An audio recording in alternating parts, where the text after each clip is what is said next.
Hello students, हम पढ़ रहे हैं अपने 11th क्लास में अपना सब्जेक्ट बायोलॉजी, जिसमें हमने स्टार्ट किया था हमारी first unit taxonomy and classification. इसमें हमने देखा था कि 5 जगत वर्गीकरण जो है वो आर.एच. व्हीटेकर के द्वारा दिया गया है, जिसमें हमने मोनेरा जगत, जगत कवक, जगत प्रोटिस्टा ये हम पढ़ चुके हैं। आज हमें पढ़ना है किंगडम प्लांटी यानी जगत प्लांटी। तो आइए हम स्टार्ट करते हैं इसमें। जैसे कि आपको नाम से ही समझ में आ रहा है कि किंगडम प्लांटी बोल रहे हैं, प्लांट यानी प्लांट, है ना। तो प्लांट यानी क्या होता है कि जो हरे पेड़ पौधे जितने भी हैं उन्हें इस किंगडम में ला करके रख दिया है। तो हम इसे कैरेक्टर देख लेते हैं कि इसमें और क्या क्या कैरेक्टर जो होते हैं वो पाए जाते हैं। तो यदि हम देखें कोशिका की संरचना के आधार पर, उसमें न्यूक्लियस की उपस्थिति के आधार पर, तो ये जो है वो यूकैरियोटिक होते हैं। ठीक है। कोशिका की संख्या के आधार पर देखिए तो ये मल्टी सेलुलर होते हैं यानी बहुकोशिकीय, और इनमें सेल वॉल पाई जाती है। ये बहुत इंपॉर्टेंट कैरेक्टर होता है इसका कि सेल वॉल इसमें प्रेजेंट होती है, और वो सेल वॉल जो होती है वो सेलुलोज की बनी होती है। यदि हम इनमें पोषण देखें तो ये ऑटोट्रॉपिक होते हैं। ऑटोट्रॉपिक यानी क्या? अपना भोजन स्वयं बनाना, ठीक, यानी स्वयं पोषी। तो आप इस चित्र में यहाँ देख पा रहे हैं कि जो पौधे होते हैं वो प्रकाश संश्लेषण के द्वारा अपना भोजन बनाते हैं यानी कार्बोहाइड्रेट का निर्माण करते हैं, इसीलिए ये ऑटोट्रॉफिक्स कहलाते हैं। तो ये तो हुए किंगडम प्लांटी के कैरेक्टर। अब हम देख लेते हैं इन्हें, आज हमें सिलेबस है जो हमारा, उसमें हमें क्या क्या पढ़ना है। तो हमारी जो 11th क्लास की बायोलॉजी है उसमें हमें शैवाल, ब्रायोफाइटा और ट्रैकियोफाइटा के बारे में जानकारी लेनी है। यही चीज़ें हमारे सिलेबस में दी हुई हैं। तो हम स्टार्ट करते हैं हमारे शैवाल से। शैवाल यानी एल्गी। एल्गी जो होते हैं वो पादप जगत का सबसे सरल जीव हैं। इसमें ये जो होता है ये क्लोरोफिल युक्त तो होता है, यानी इसमें क्लोरोफिल पाया जाएगा। वही जो संवहन ऊतक होता है यानी जाइलम और फ्लोएम, इसका इसमें अभाव होता है, और ये प्रकाश संश्लेषण द्वारा अपना भोजन स्वयं बनाते हैं। चूँकि प्रकाश संश्लेषण द्वारा अपना भोजन बनाते हैं इसलिए भी कैसे होंगे? ऑटोट्रॉपिक्स, है ना। और जो विज्ञान की जिस ब्रांच के अंतर्गत हम शैवालों का अध्ययन करते हैं, हम एल्गी का अध्ययन करते हैं, वो कहलाती है फाइकोलॉजी। तो ये जो है शैवाल, इसके बारे में F.E. फ्रिश, ये जो साइंटिस्ट हैं, इन्हें बताया था, इसलिए इन्हें हम शैवाल विज्ञान का जनक भी कहते हैं। इसके अलावा जो O.P. अयंगार है जो भारतीय वैज्ञानिक है एक, तो इन्हें आधुनिक भारतीय शैवाल का जनक कहा जाता है। तो याद रखिएगा आप, M.O.P. अयंगार ये आधुनिक भारतीय शैवाल विज्ञान के जनक हैं। अब हम आगे देख लेते हैं कि शैवालों के प्रमुख लक्षण क्या होते हैं। तो भाई शैवाल जो होते हैं उनमें सेलुलोज की बनी हुई सेल वॉल पाई जाती है ना, सेल वॉल उपस्थित होती है। इसके अलावा इसमें जो स्टार्च जो के रूप में जो होता है वो भोज्य पदार्थ संग्रहित होता है। यदि हम इनमें जननांग की बात करें तो ये एक कोशिकीय होता है। निषेचन के बाद में कोई एम्ब्रायो नहीं बनेगा इसमें। ये जो होते हैं मेनली जल में पाए जाते हैं, ये आप याद रखिएगा, नम स्थानों में पाए जाएंगे, जल में पाए जाएंगे। हम अपने घरों के आसपास भी देखते हैं काई जमा हो जाती है ना। आप इस डायग्राम में देखिए, यहाँ पर आपको इस डायग्राम में यहाँ देखिए, यहाँ पर देखिए ये एक चट्टान है जो कि नदी में है, पानी में है। तो जितना एरिया में पानी इसको मिल रहा है वहाँ पे क्या है, ये शैवाल उत्पन्न हो गई है। हम अपने घरों के आसपास भी इसे देख सकते हैं, काई के फॉर्म में होती है ये। हम इसे अपने घरेलू लैंग्वेज में काई बोलते हैं। तो चिकनाहट होती है इसमें। इसके अलावा इनमें प्रकाश संश्लेषण के लिए जो होता है वो हरित लवक पाया जाता है। हम देख लेते हैं इसमें और आगे की शैवालों के में जो है वो कौन कौन से वर्णक पाए जाते हैं। क्योंकि इनमें जो पाए जाने वाले पिगमेंट है, जो वर्णक हैं, उन्हीं की उपस्थिति के आधार पर जो है इन्हें 3 भागों में डिवाइड किया गया है। तो हम देखते हैं सबसे पहला क्लोरोफाइसी। क्लोरोफाइसी यानी क्या? जो हरे शैवाल है, यानी जिनमें हरे रंग का वर्णक होता है यानी क्लोरोफिल, तो उन्हें कहेंगे हम क्लोरोफाइसी या हरे शैवाल। इसी प्रकार रोडोफाइसी यानी इनमें लाल वर्णक है, तो लाल वर्णक है तो इनका कलर कैसा होगा? लाल। इसी प्रकार से फियोफाइसी यानी इनका कलर जो होता है वो भूरा होता है। क्यों? क्योंकि इसमें भूरे रंग का वर्णक पाया जाता है। और एक चीज़ और होता है ब्लू ग्रीन एल्गी यानी साइनोबैक्टीरिया जिसे हम बोलते हैं, तो ये भी ब्लू ग्रीन एल्गी है। इसे मिक्सोफाइसी भी कहते हैं क्योंकि इसे हम जगत मंडल में पढ़ चुके हैं। इससे कैरेक्टर के आधार पर इसे जो आर.एच. व्हिटेकर हैं उन्होंने किंगडम मोनेरा में इसे रखा गया है। हम देख लेते हैं शैवालों के कुछ आर्थिक महत्व। तो शैवाल जो होते हैं वो क्यों इम्पोर्टेंस है या इससे हमें क्या क्या लाभ या हानि होती है, हमें इसी के बारे में पढ़ना है हम। तो आइए देखते हैं सबसे पहले कि जो मनुष्य के लिए लाभदायक शैवाल है वो कौन कौन से हैं या किस रूप में हम इसे यूज़ करते हैं। जैसे हम देखें भोजन के रूप में, तो जो अल्वा है, अल्वा नामक जो एक भूरा शैवाल होता है जिसे जापान में खाया जाता है सलाद के रूप में। इसी प्रकार जो नॉस्टक है, नॉस्टक जो होता है नाइट्रोजन स्थिरीकरण भी करता है, इसे भी चीन के लोग जो होते हैं वो भोजन के रूप में यूज़ करते हैं। इसी प्रकार से एक ये रोडोमेरिया पल्मेरा नामक शैवाल है, इसका उपयोग जो स्कॉटलैंड जो है वहाँ पे तंबाकू के रूप में करते हैं। तो ऐसे शैवालों का उपयोग भोजन के रूप में भी किया जाता है।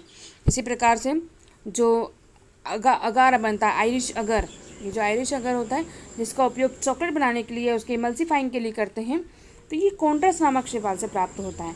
कुछ शैवालों का उपयोग जो होता है वो कार्बोहाइड्रेट, अकार्बनिक पदार्थ, विटामिन ए, सी, डी, ई ये भी जो होते हैं उनमें पाए जाते हैं, इसलिए इनका यूज़ जो होता है वो भोजन के रूप में किया जाता है। इसी प्रकार यदि हम बात करें भारतीय उपमहाद्वीप में, तो अम्बलिकस नामक जो शैवाल होता है उसका उपयोग भोज्य पदार्थ के रूप में किया जाता है। यदि हम वहीं इंडस्ट्रीज़ में देखें यानी व्यवसाय में क्या उपयोग है शैवालों के, तो जो अगर होता है शैवाल वो उसमें प्रयोगशाला में यानी जो हमारी लेबोरेटरी होती है उसमें हम एक मीडियम के रूप में इसका यूज़ करते हैं। इसके अलावा इसका जो जेल होता है वो आइसक्रीम में भी बनाने में भी यूज़ होता है। ताप रोधक, ध्वनि रोधक, कृत्रिम रेशे, चपड़ा, सूप, ये सब चमड़ा और ये सब जो है ये बनाने में काम भी आते हैं। इसी के अलावा जो हम लोग जो एक कृत्रिम ऊन यानी सिंथेटिक ऊन तैयार किया जाता है वो होता है सारगासम नामक शैवाल से, जो जापान में होता है और जापान में ही इसका कृत्रिम ऊन तैयार किया जाता है। इसी प्रकार से कुछ एलिजन नामक जो पदार्थ होते हैं जो शैवालों से प्राप्त होते हैं, तो इसमें टाइपराइटरों के जो रोलर जो होते हैं उसमें भी इसका यूज़ किया जाता है। तो इसके अलावा हम देख लेते हैं कि लेमिनेरिया ये जो शैवाल होता है इससे आयोडीन प्राप्त किया जाता है। इसी प्रकार भूरे शैवाल जो पोटेशियम क्लोराइड नामक पदार्थ होता है इनमें, इससे पोटेशियम लवण की प्राप्ति होती है। और शैवालों के यदि हम किण्वन करवाएं यानी फर्मेंटेशन की क्रिया हो तो उससे एसिटिक एसिड भी प्राप्त होता है। इसके अलावा जो कृषि क्षेत्र में जो होते हैं नॉस्टॉक, एनाबिना, यह भी आपको बताया गया था कि नाइट्रोजन स्थिरीकरण का कार्य करते हैं। इसी प्रकार से ब्लू ग्रीन एल्गी साइनोबैक्टीरिया ये भूमि को उपजाऊ बनाता है और नॉस्टॉक जो होता है इसका सबसे अच्छा एग्जाम्पल है। इसके अलावा कुछ शैवालों का उपयोग खाद के रूप में भी किया जाता है। अब हम देखेंगे, ये तो हम हो गया हमारा शैवाल। हम देखेंगे हमारे प्लांटी जगत में सेकेंड ग्रुप ब्रायोफाइटा। तो जो ब्रायोफाइटा होते हैं इस शब्द का यूज़ जो है वो सबसे पहले ब्राउन ने किया था। ब्राउन जो वैज्ञानिक हैं इन्होंने किया था और इन्होंने बताया था कि इनमें संवहन उत्तक नहीं पाया जाता। और ये जो ब्रायोफाइटा होता है इसका अध्ययन विज्ञान की जिस शाखा में करते हैं वो कहलाती है ब्रायोलॉजी। और हाँ, आप याद रखिएगा कि जो ब्रायोफाइटा होते हैं ये स्थलीय पादप है यानी प्रथम स्थलीय पादप। जैसे अभी हमने शैवाल के बारे में जानकारी एकत्रित की, शैवाल क्या होते हैं, जल में पाए जाते हैं, है ना। और वहीं यदि हम ब्रायोफाइट्स की बात करें तो वो स्थल पर उत्पन्न होने वाले पहले पादप थे। ठीक है, इन्हें जो होता है वो पादप जगत का उभयचर यानी एम्फीबियन भी कहा जाता है। क्यों? क्योंकि ये भूमि पर तो रहते हैं लेकिन यदि इनमें रिप्रोडक्शन करवाया जाए, रिप्रोडक्शन हो, सेक्सुअल रिप्रोडक्शन हो, तो इसके लिए जल आवश्यक होता है। बिना जल के ये जो रिप्रोडक्शन है वो नहीं कर पाते हैं। हम देख लेते हैं ब्रायोफाइटा के कुछ एग्जाम्पल्स। तो ब्रायोफाइटा में जैसे फ्यूनेरिया होता है, मॉस होता है ना, लिवरवर्ट, ये जो है इससे कुछ एग्जाम्पल हैं। ये अगर आप अगर अपने घरों के आसपास देखें तो कुछ झाड़ियाँ टाइप संरचना दिखती है ना। जैसे आप ये पौधे दिख रहे हैं यहाँ पे चित्र में, ये पौधे ये आपने कहीं ना कहीं ज़रूर देखे होंगे। तो ये सब जो है ये ब्रायोफाइटा के अंतर्गत आते हैं। यदि हम देखें तो ये नम और छायादार स्थानों में पाए जाते हैं। जीवन चक्र में इसमें गैमेटोफाइट होता है और स्पेरोफाइट, ये दोनों कंडीशन इसमें हो सकती हैं। इसके अलावा जो मुख्य पौधा होता है मेन प्लांट वो गैमेटोफाइट होता है और बाद में जो होता है इसमें स्पेरोफाइट का निर्माण होता है। तो ये हुआ ब्रायोफाइटा। अब हम देख लेते हैं ब्रायोफाइटा के कुछ इंपॉर्टेंस कार्य लक्षण, यानी कि उससे क्या बेनिफिट है हमें, उसके आर्थिक महत्व। तो जो मांस का पौधा बताया था आपको, मांस ये जो होते हैं वो शाकाहारी जो स्तनधारी होते हैं वो अपने भोजन के रूप में, शाकाहारी जो स्तनधारी होते हैं वो अपने भोजन के रूप में ग्रहण करते हैं। इसके अलावा कुछ ब्रायोफाइटा का ईंधन के रूप में उपयोग करते हैं, कुछ का पैकिंग करने में यूज़ होता है। इसी प्रकार से ये अनुक्रमण में भी महत्वपूर्ण भूमिका निभाते हैं, यानी जहाँ कुछ भी नहीं होता, जहाँ कोई पेड़ पौधे नहीं है, वहाँ पर भी ये उत्पन्न हो सकते हैं। तो वहाँ पर मृदा का अपक्षरण जो होता है, मृदा का जो अपर्दन होता है, उसे ये रोकते हैं। अब हम देखेंगे ब्रायोफाइटा के बारे में, और कि आपको जैसे भी बताया कि ये जल की इसमें आवश्यकता होती है रिप्रोडक्शन के लिए। और हाँ, एक चीज़ और कि इनमें जड़, तना और पत्ती ये नहीं पाई जाती, इनमें ये पौधे जो होते हैं विभाजित नहीं होते हैं। और हम देख लेते हैं अगली हमारा जो मेजर ग्रुप है वो है ट्रैकियोफाइटा। जो ट्रैकियोफाइटा होते हैं, ये ट्रैकियोफाइटा जो होंगे ये उन पादपों को सम्मिलित किया गया इसमें जिनमें संवहनी ऊतक पाए जाते हैं, यानी वैस्कुलर बंडल इसमें पाए जाएंगे। तो अभी तक के जो टोटल मिला कर के यदि हम देखें तो बहुत सारी प्रजातियों की इसमें खोज हो चुकी है। इनके मेनली 3 प्रभाग हैं, जैसे टेरिडोफाइटा, अनावृत बीजी और आवृत बीजी। हम इसे पढ़ लेते हैं। टेरिडोफाइटा जो होते हैं वो एम्ब्रियोफाइटा के अंतर्गत, जो ब्रायोफाइटा में जो उच्च पौधे का समूह है वो कहलाते हैं टेरिडोफाइटा। इनमें टेरिडोफाइटा में यदि हम देखें तो स्थलीय जीव पौधे होते हैं, बीज रहित होते हैं, इनमें बीज नहीं पाए जाते। और हाँ, संवहन ऊतक जो होते हैं वो भी अविकसित होते हैं, जैसे कि कुछ फर्न होते हैं, सिल्वर फर्न, ये सब इसकी एग्जाम्पल हैं। हम देखते हैं इसके प्रकारों को। तो सबसे पहला आता है जिम्नोस्पर्म। जिम्नोस्पर्म यानी क्या होता है, जैसे नग्न बीज, यानी इसमें ऐसे बीज का निर्माण होता है जिसके ऊपर कोई आवरण नहीं पाया जाता, यानी फल के अंदर बीज नहीं पाए जाते। इसे कहते हैं हम अनावृत बीजी या जिम्नोस्पर्म। जैसे साइकस जो होता है वो एक पौधा होता है जिसके जीवित जीवाश्म भी कहा जाता है। यदि हम संवहन ऊतक देखें तो इनमें संवहन ऊतक में जाइलम में जो होता है वो वाहिनी का अभाव होता है, बाकी जाइलम और फ्लोएम दोनों इसमें पाए जाते हैं। अब देखेंगे एंजियोस्पर्म। एंजियोस्पर्म यानी क्या कि आवृत बीजी, यानी कुल मिला के हम बोले तो ऐसे बीज जिसके ऊपर कोई आवरण हो वो कहलाते हैं एंजियोस्पर्म। तो ये पूर्ण विकसित पौधे होते हैं, इनमें संवहन ऊतक भी पाया जाएगा।